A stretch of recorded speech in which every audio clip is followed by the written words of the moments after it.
volume, il est mon volume, on a la volume.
Bonne nouvelle.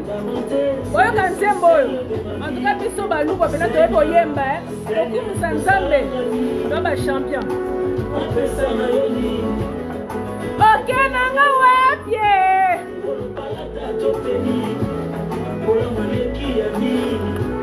Badeko, bonne nouvelle. Donc quand nous avons expliqué bino 2020.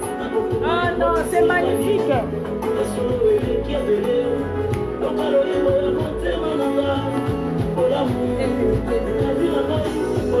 Elle est belle. Elle est belle. Elle est belle. Elle est belle. Elle est belle. Elle est belle. Elle est belle. Eh non! Bandeko na ngana ebisino bola mwanzambe eleke belle. Mami bola mwanzambe, s'il vous plaît. Bola mwanzambe eleki 2020. Bataliban. Enfin, chers amis, c'est toi qui as lancé moi, après je vous raconte.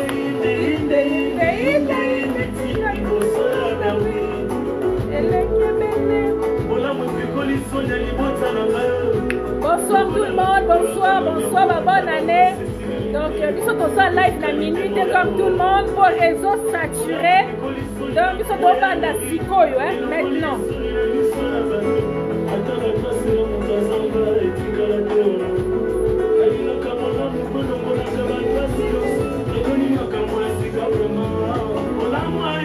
Elle est belle.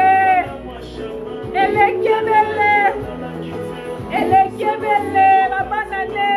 Elle est belle. Elle est belle. Elle est belle. Trop de symboles. Eh non. Congo na biso. Congo Bakoko. Congo Simon Kimbangu. Congo ya Mama Kimba Vita. Bandeko nanga na ebisi bino match eza bien. Otage bato bokota. Tosepela mo 2020. Kaka boye. Na ba Rwandais. Na ba Taliban. Na minemi misusu esika bawutaka toyebi bango te. Baromela mai 2020. Année d'action. Les amis, j'ai une bonne nouvelle. J'ai une bonne nouvelle. Kasi elekebele. Namekotanga. Kasi elekebele. Ade. Kasi elekebele. Kasi elekebele. En tout cas, côté 25, en tout cas, nous sommes à l'eau à toi faire.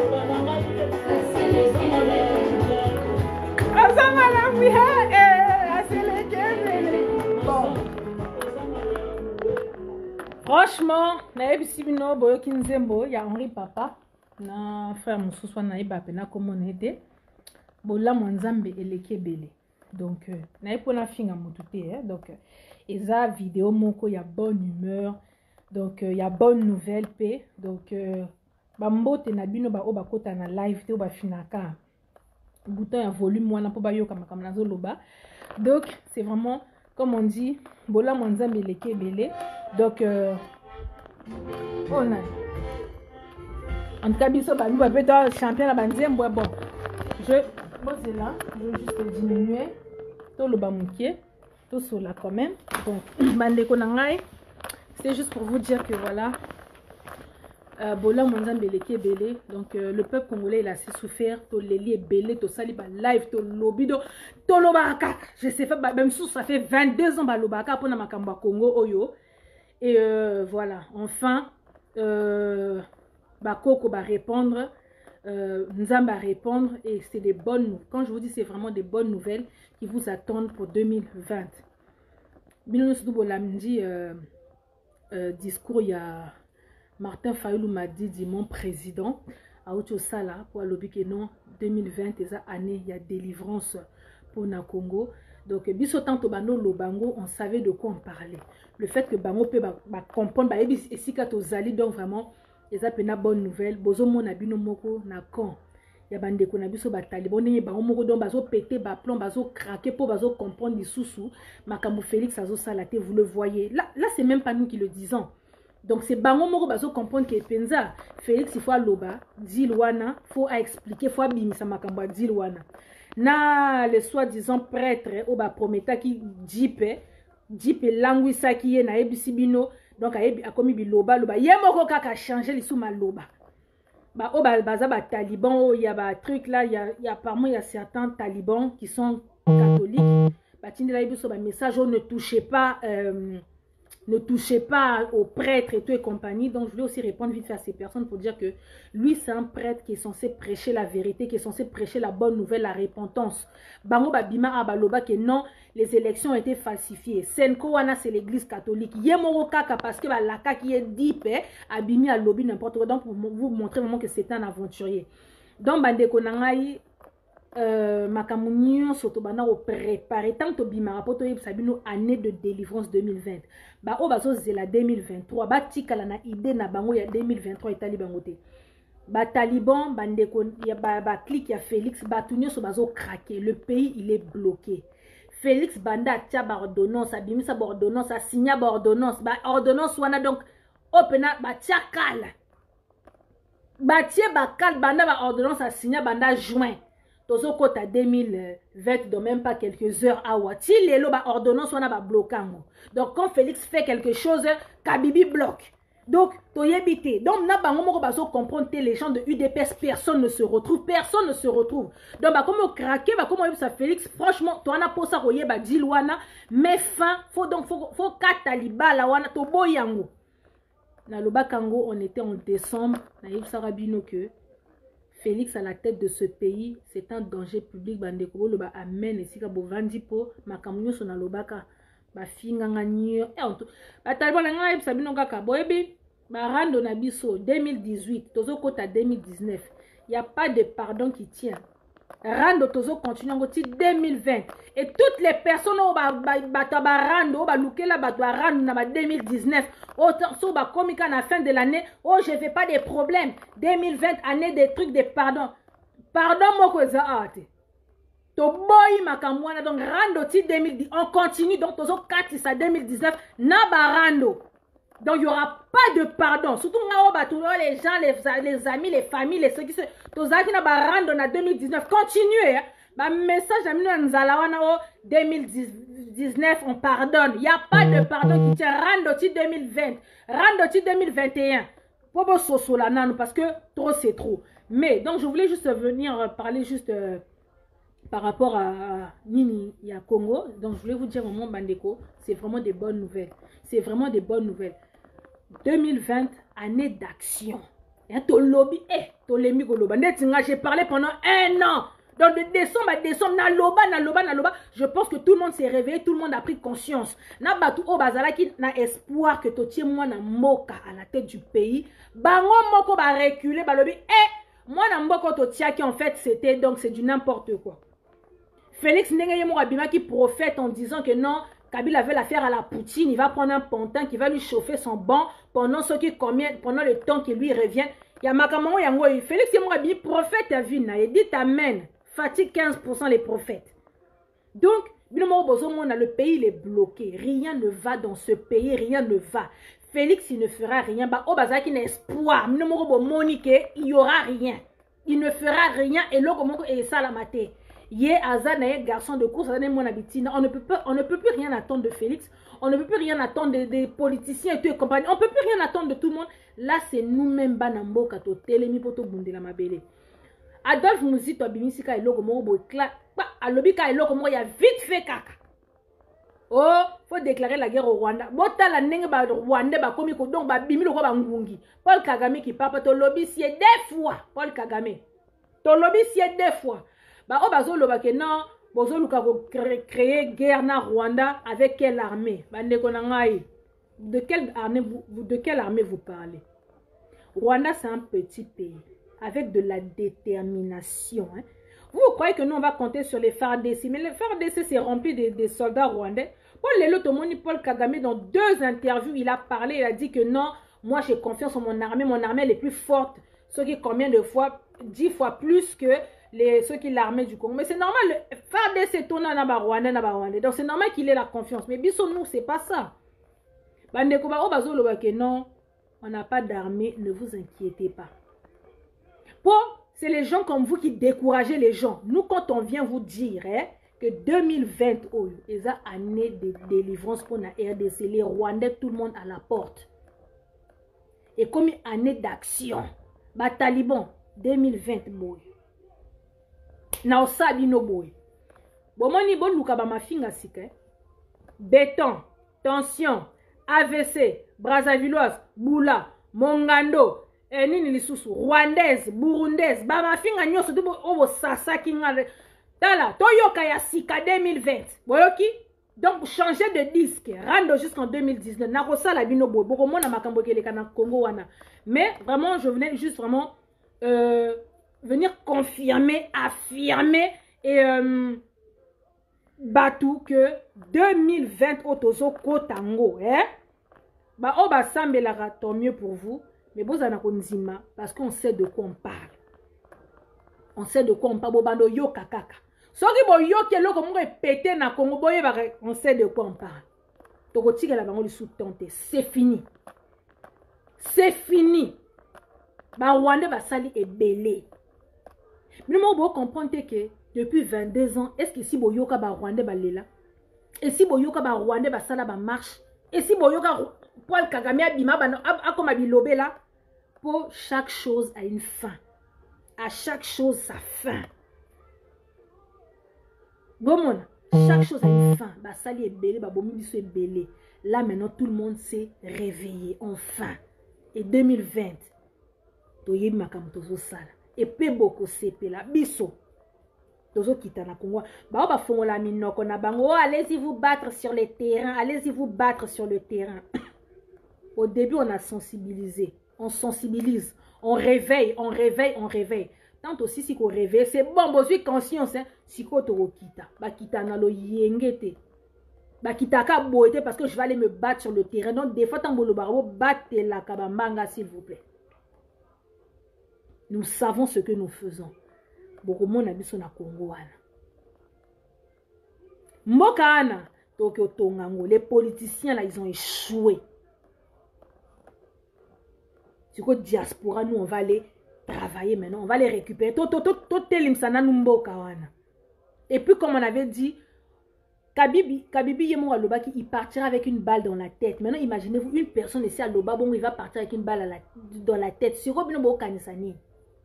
Que ceux qui nini passation pacifique père de la démocratie, père de ceux qui les nini. C'est quoi dit Nabino en tout cas Nalibi boye alternance wana boyembaki c'est quoi nanga tout nanga ba taliban alternance boyembaki wana o balimba célébrer biso l'an 1 des trucs de alternance vraiment c'est quoi alternance ngo ba ndeko nanga bino pe wa miso makasi ba taliban oui, pourquoi m'a mis sous ma casse?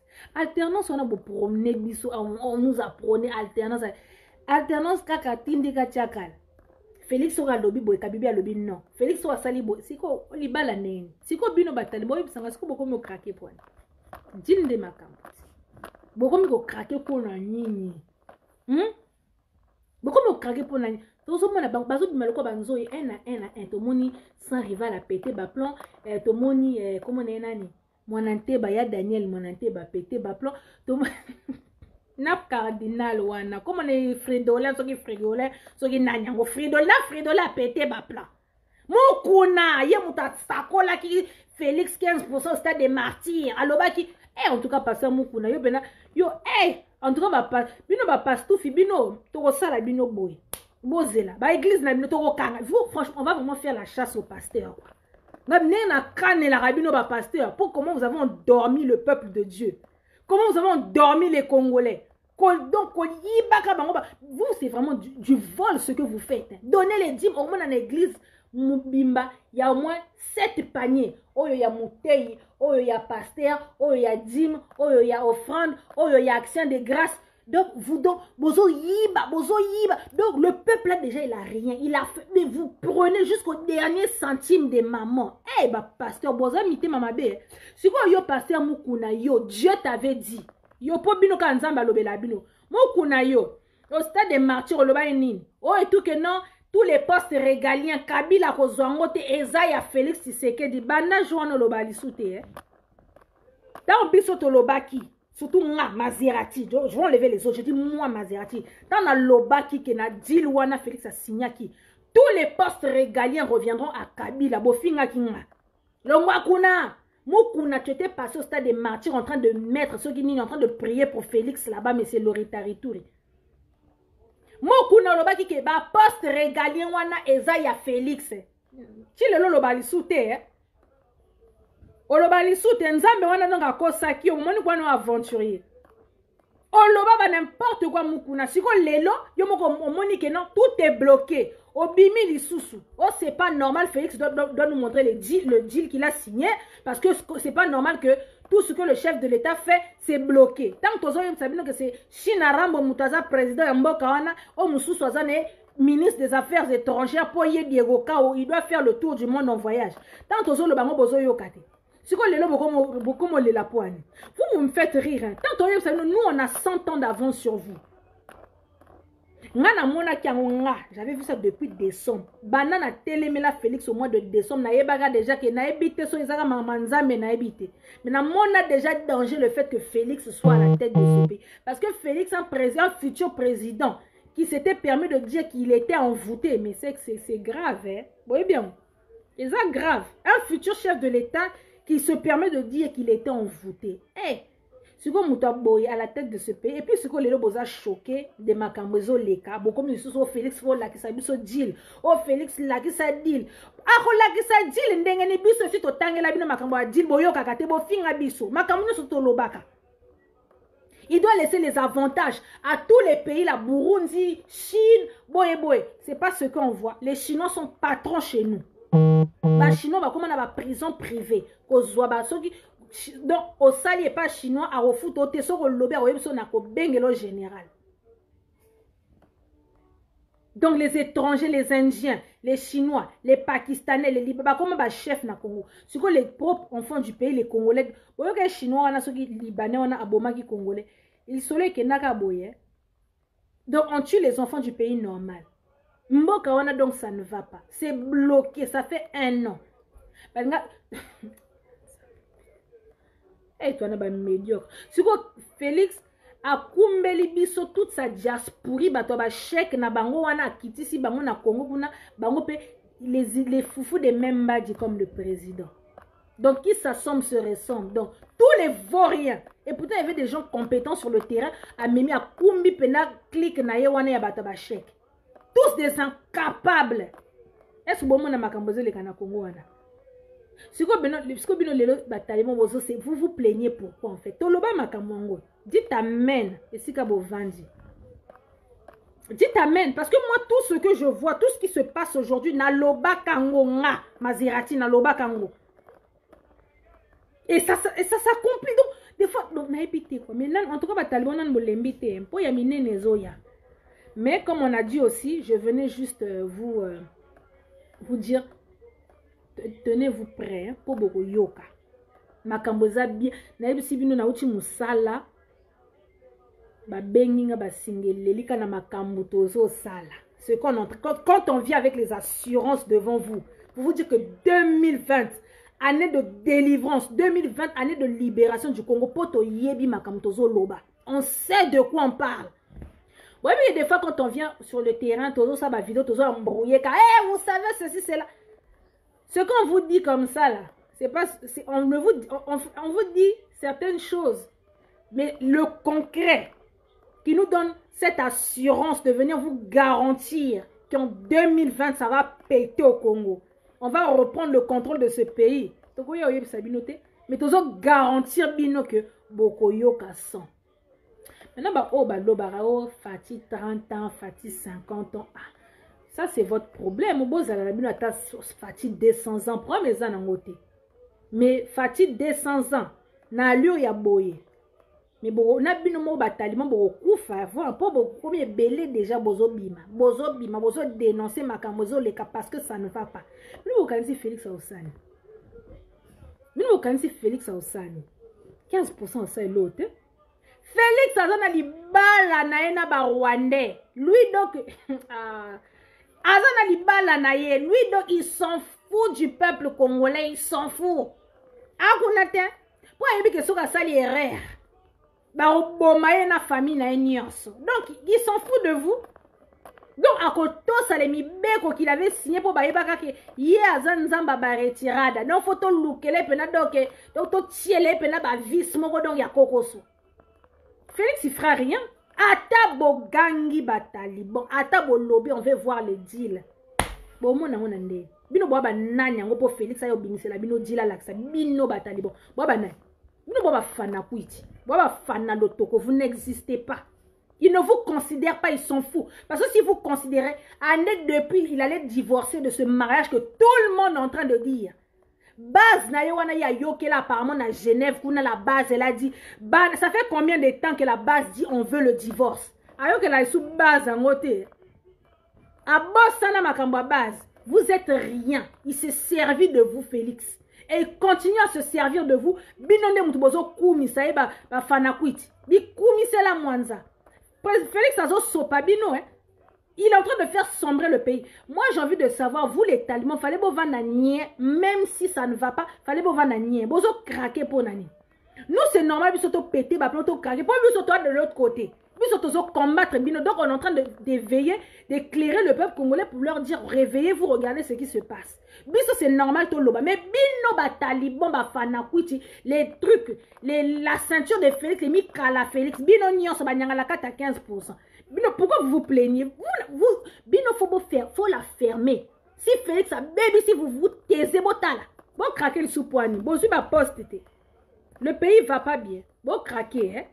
En tout cas bon message. Bino boye bisa biso to message. Bon que biso to message na bana kala. Bino bozo ko message na biso te ko bloquer biso ko signaler biso donc vous faites n'importe quoi. Si vous lelo boko mo craquer boko mo lela. Boye que tango lela ka biso to vanda to tala bino. Sans rival na été niveau mais fukana lobela yo. Non moi ton normal je dois même pas te calculer sans rival mais j'étais choquée de voir son rival qui pète les plombs. Moi, Nanteba Daniel, Yesoka Leki Naba live, Félix Tshisekedi, mon président. Yo Daniel Lelo Bini pour péter ma plomb. Oh, péter ma plomb. Yo, toi, tu dois soutenir Félix. Moi, Nanteba Lobby. Donc, ça, pena, je peux pas défendre. Abi, la pena, c'est. Donc, c'est mort. Je peux pas défendre. Et Bazalarabi défendent, et ils défendent tout et n'importe quoi. Mais oh, il y a 6 millions de Daniel à lobby. Jamais. Moussou Souana, son cousin à Félix, son famille à Félix, n'a pas comment on a été. Mais Bazara Moutaba vidéo, apparemment, il est influent chez les Félix. Même lui, il a dit c'est pas normal. Ah bon, il y a injustice. Bah, comme bête à Masolo, il y a Beni. Na Beni, on est en train de tuer. Mais Félix Yemoko Awa, il avait dit on fait table rase du passé. On oublie le passé. Il avait traité de tous les 12 millions de morts, des dommages collatéraux de guerre. Donc, il a banni, il a négligé. Donc, il s'en fout de toutes ces victimes, de toutes ces martyrs-là. Il s'en fout. Félix Aloba Kango. C'est quoi, Daniel, quand ton président disait ça, que non, on oublie le passé. Il n'a pas voulu reconnaître le génocide congolais. Il n'a pas voulu qui est justice et réparation, il a décidé d'effacer, d'ignorer tous ceux qui sont tombés. Tous les jeunes de UDPS ba tumba ba zikisa ya ko yita ya ko kalinga kuna na base na bino wana, il a décidé d'oublier. Ba Rossi ba Koufa ba Thérèse ba Koufa, il a décidé d'effacer le tableau. Et yo Daniel Monante ba obima lelo na TV lo ba ke non na beni kuna bazo boma na beni kuna il y a des massacres. Siko Félix Bolingo bimisa 6 millions pour fêter l'an 1 mais oui, il y aura l'an 1, il y aura l'an 2, il y aura l'an 3. Et ça dit na bangot. Il y a yo ni na kati yo Daniel. Il faut soutenir. Comme bien vous avez défendu la montagne, il faut défendre jusqu'au bout. Bon péter ba plan pour ani. Oh. Bon bien on a droit à péter planter. Bino faut beaucoup fali wa kapwe bino. On a droit à causer. Pourquoi vous parlez? Bino peut pas comme une opposition. Bino peut pas comme un bino biso non. Vous devez pouvoir assumer votre pouvoir. Donc si ça ne va pas depuis le début on vous explique que Félix n'a pas de pouvoir. Félix est un ministre des Affaires étrangères et c'est Kabila qui est le président. On va commencer à parler en hébreu ici ou bien en latin. Pour l'ingala bozo yokate. Tout le banam noni pour vous comprendre. Tout le banam noni. Il faut assumer. On a le droit de se plaindre. Bissono, on a le droit de se plaindre parce que celui-là, on ne l'a pas voté. Il n'a pas été voté, Félix. Félix, on l'a voté dans le Kassai.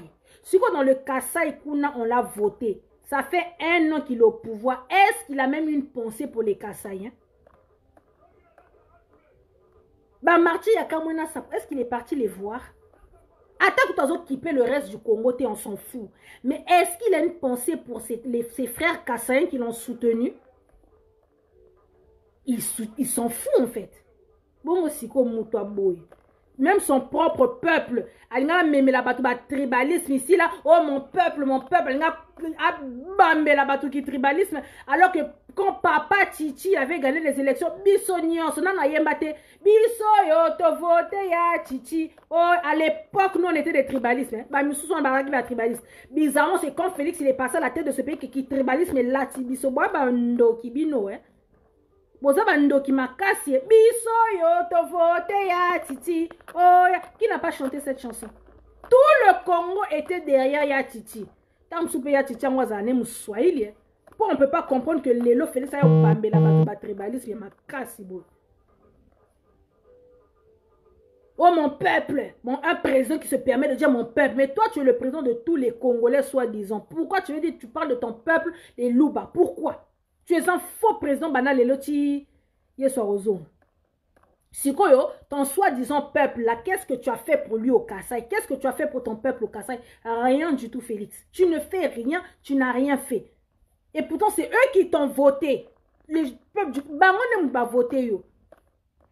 Tu les as oubliés.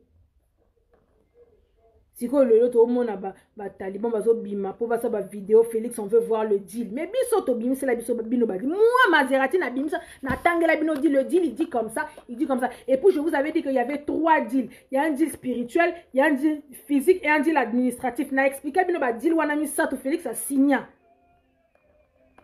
Ti lelo. Eh Boba Saint Thomas, vous voulez voir pour croire. Et si Toloba, à chaque fois tout ce qu'on dit, ça s'accomplit. Toloba qui boy, et Bimi, c'était vrai. Tolobi boye bo fingi, après c'est vrai. Boye bo défendre, parce que bon, on a choisi, il faut défendre la moine. Bon, on est 2020. Pas de pitié pour les traits. Bah, Taliban, bon, ça va. Félix, bah, Mbongo Obo Yibi, en train de détourner l'argent des caisses de l'État. Mboka donc ba mbongo zo bimaneti na film na mboka wana.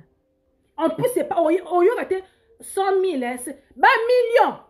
Un million par-ci, million par entre-temps la population. C'est comme moi na mboka c'est quoi Félix, moi je voulais juste dire comme apparemment Kabibi a zo bloqué de tous les côtés, ce qu'on lobby boy ba bloqué, ce lobby boy ba bloqué.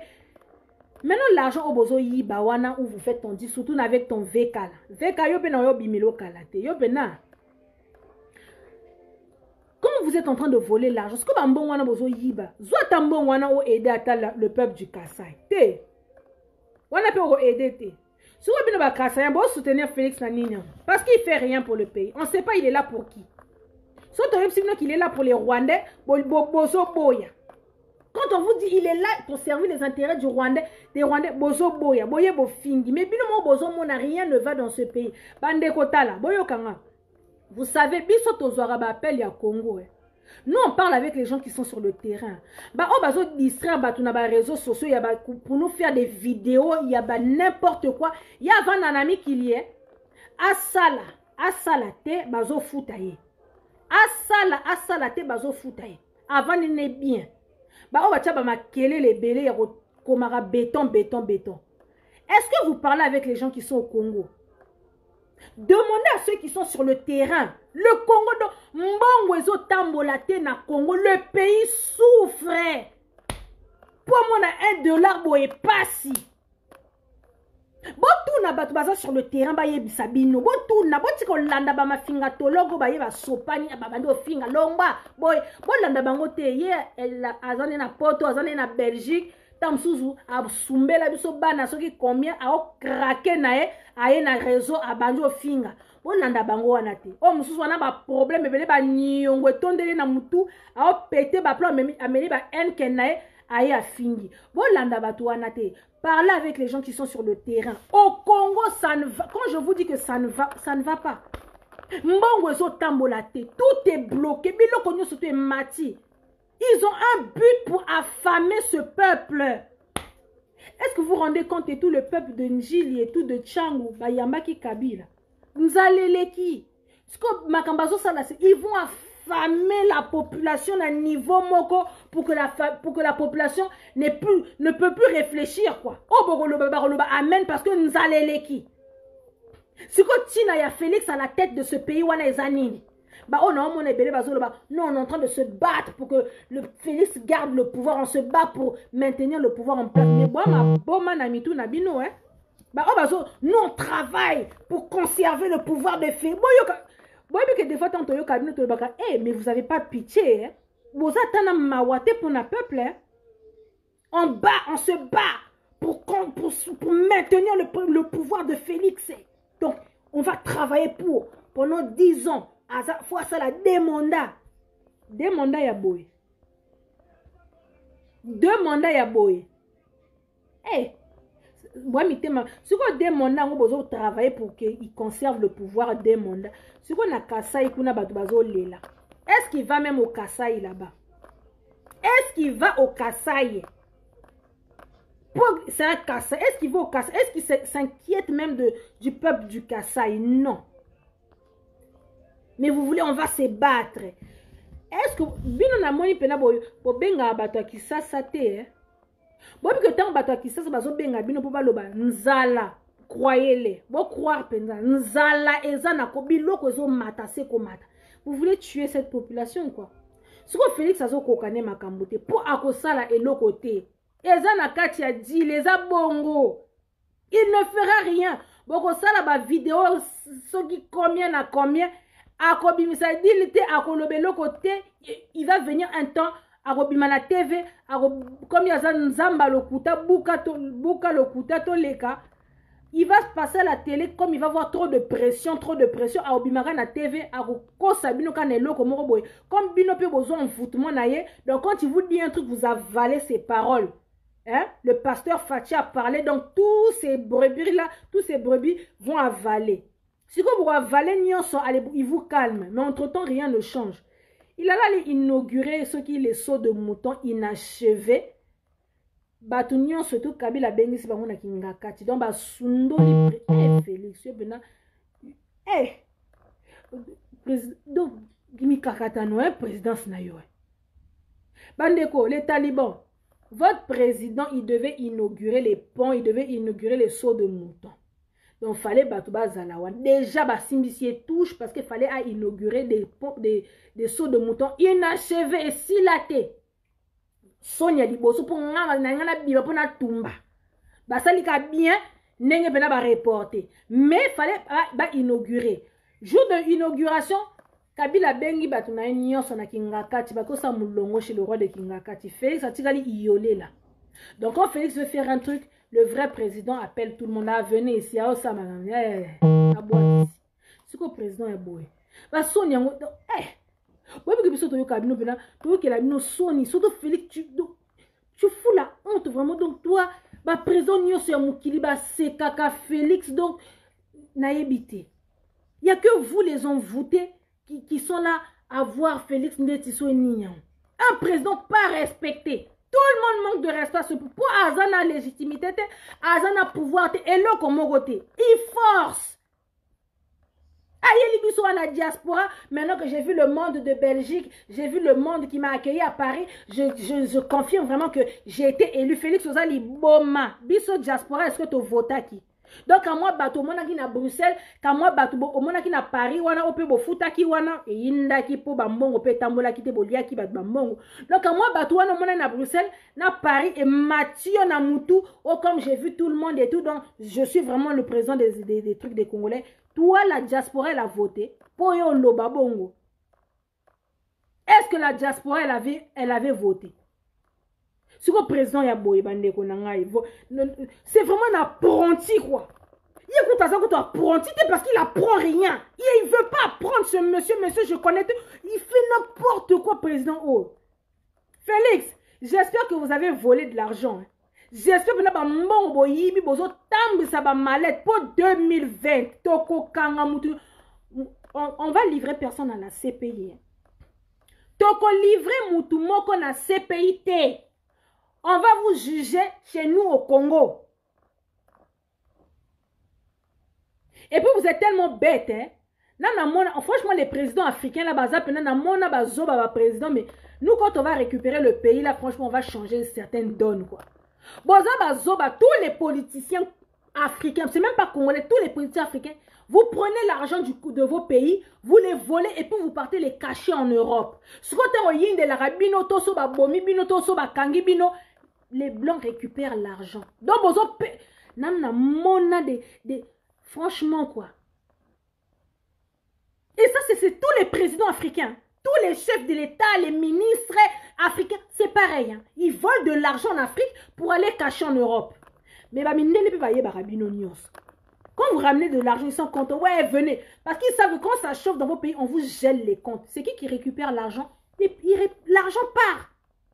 Bambo wana bakanga rabino wana jamais toyoka oh c'est reparti au pays et ils ont la caisse de l'État. Non, les Français récupèrent, les Belges récupèrent, les Suisses récupèrent et si kaka rayoki otika mbongo wana, ils vont récupérer l'argent. Bazoba.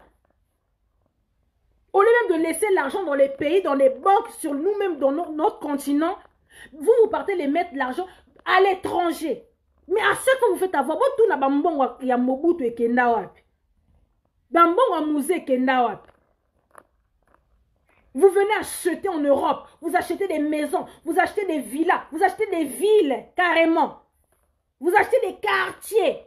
Ce qu'on a besoin Koufa, c'est qui récupère cet argent? Les mêmes blancs, les mêmes colons, les mêmes... Donc, c'est eux qui récupèrent. Donc, vous êtes tellement bêtes et aliénés. Au lieu de... On a Afrique, comme ça, tout le monde va profiter de cet argent. Vous les faites fuir ici, mais à chaque fois, on vous gèle. Donc, Félix... Oh, si vous croyez que non, Europe, sachez que cet argent-là, vos comptes seront gelés. Les Blancs vont récupérer cet argent. Donc, et la CPI ne va pas vous juger. Nous-mêmes, il y a une justice compétente au Congo. On va faire en sorte que cette justice soit compétente et on va vous juger au Congo. Bon, il y a la CPI. Vous allez passer des mois au chaud bien et tout, vous allez lier bien. Comme vous êtes des ex-chefs de l'État, on va vous traiter avec des bonnes faveurs. Hôtel Moro, il y a Kitoko, il y a prison Moro, il y a bien, il y a VIP ici le matin. Jean-Pierre Bemba, il était en prison pendant 10 ans. Hein. Regardez quand il est sorti, il y a Vimba Pénada, c'est-à-dire que tellement qu'il mangeait bien. Yo sala 10 ans en prison, ma kala, soko robimandeni. Si vous croyez vraiment que Félix, toi tu seras la présidente de la CPI, ou bien Kabibi sera la présidente de la CPI, mais ma boma, on va régler vos comptes chez nous au Congo là-bas. Donc, Bande Konangai, c'était juste vraiment pour vous dire vraiment, match est bien. 2020, ceux qui boyo quitté, ceux qui te récupéré mboka wana te, Bande Konangai, je pense que, naïbité, qu'est-ce que vous pouvez nous faire, quoi.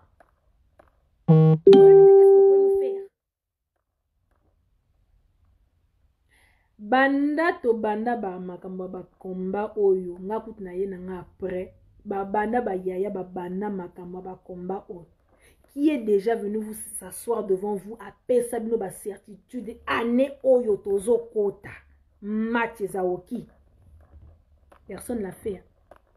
Izakaka oh Kabila dégage y'en a marre les Rwanda la porte Kabila zonga na Rwanda les Izaki ka bongo. Mais là, on vous dit 2020, makambo changé. Donc, croyez-nous.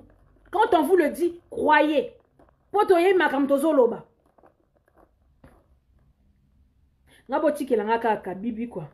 Kabila nena, Kabila nena kanela ka yo. Kabibi. Yo nena kanela yo. Félix, toi, je vais te laisser au Congo. Les pauvres ba niato ba mbata na matama wana fwe kitana. Ngam na kanela se Kabila. Non, Kabila yo benana kanela yo forêt.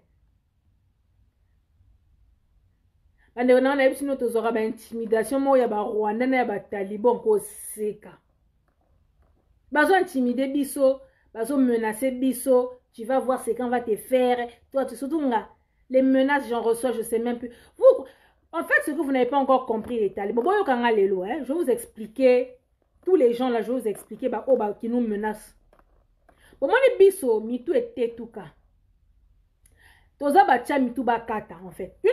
Je vous explique. Une personne qui décide de passer à la télé et qui attaque le système en place. C'est-à-dire qu'elle a préparé moralement, psychologiquement, et physiquement, elle a préparé.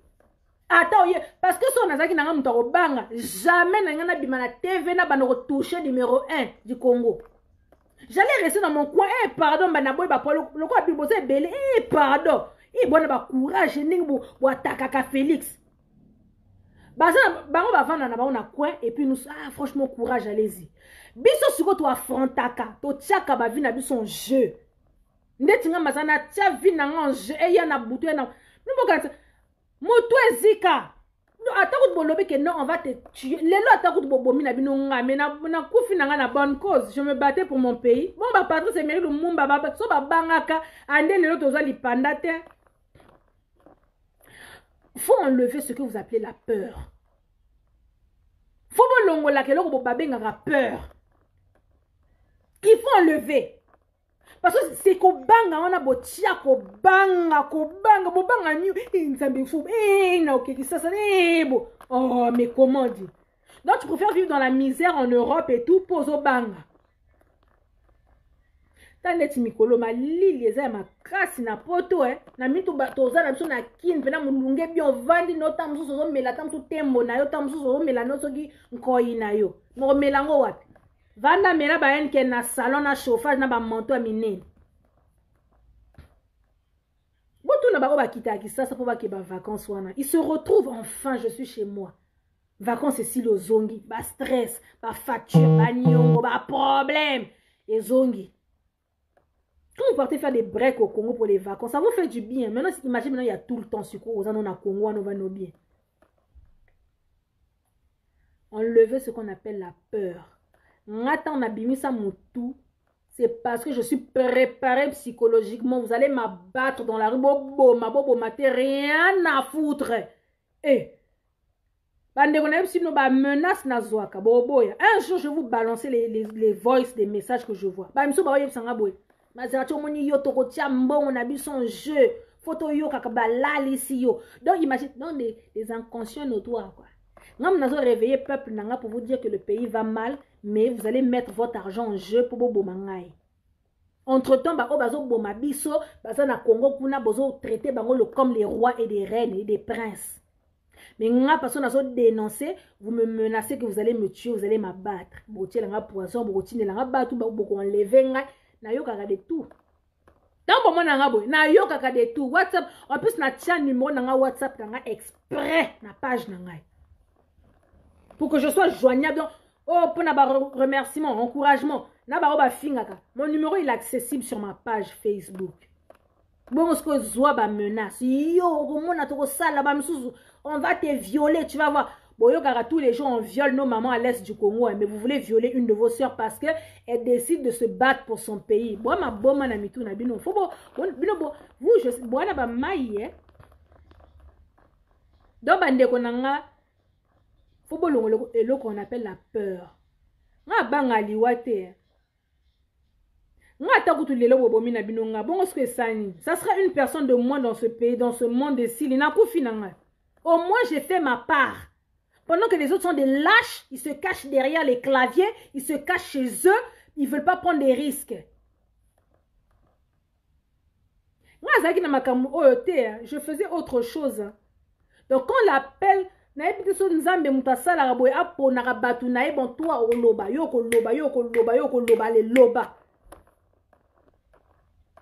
je parle. Donc, soki lelo bobomi na bino ngai, c'est que nzambe muta lingi boboma ngai, c'est que c'était fallait na kufa. C'est pas parce que toi tu viens me menacer en privé pour dire que toi on va t'abattre comme une chienne que nena tiki koloba et tout, et parce qu'on m'a menacé, moi ma boma. Celui qui me donne cette force et cette niaque et cette rage là, il s'appelle Nzakomba. Mutumoko ta tinda mazati loba, mazati te. Nzakomba mutapesa nga au moins attendre na ke musala nana na ba système ya musala mais au moins le logo moko zo tinda parle aux caméra au ti au miati toleka. C'est pas les bateaux mukili obo tam so ba yaya tam te po na lingi mboka on échanger parce que y a to kufie belé son oya ba oba bomaka na est ba oba zo kufa na ba mai wane tout parce que pona ko luka poto à la recherche de l'Eldorado et belé bandeko na biso ba kufi et belé bazana ba camp de concentration na ba Libye kuna bazana ba prison bino boyebi te na ba Algérie toi na ba Congolais belé ta na Afrique du Sud ba tu bazé belé na ba prison kuna bazo boma ba Congolais ndeti ba mbwa mwana bozo mona ngote to kufa combien. Donc, tu vas à vivre dans la peur. Mais lobby, tu comme un étranger dans le monde. Pour les gens, tu as étranger dans le monde.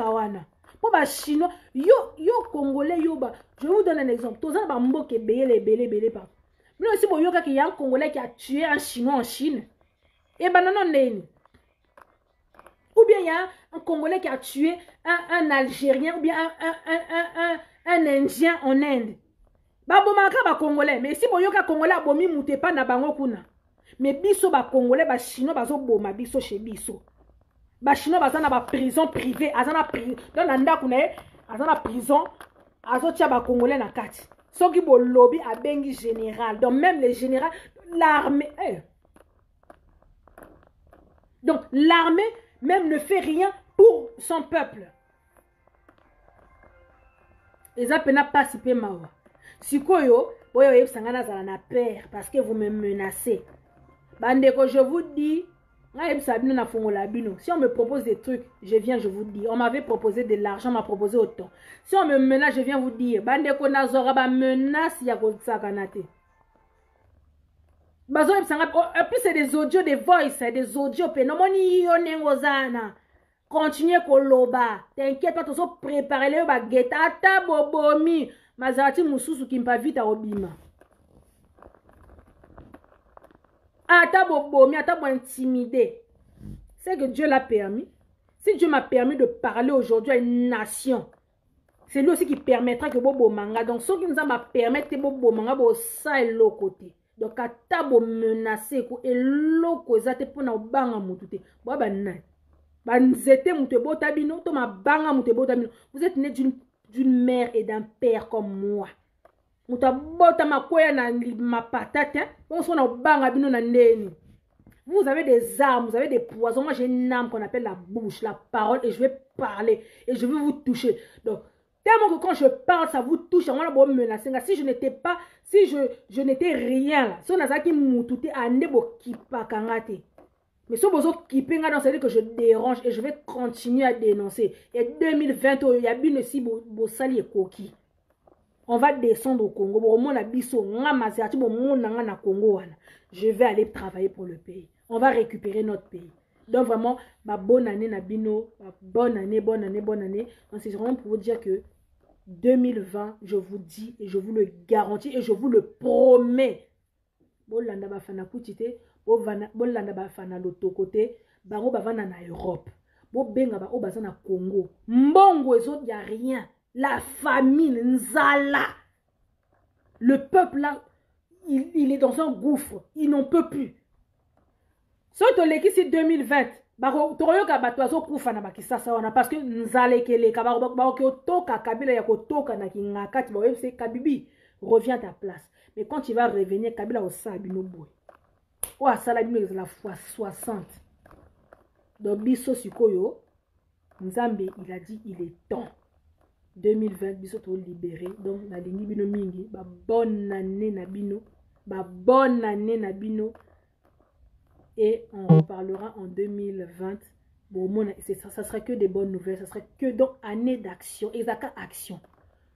Quand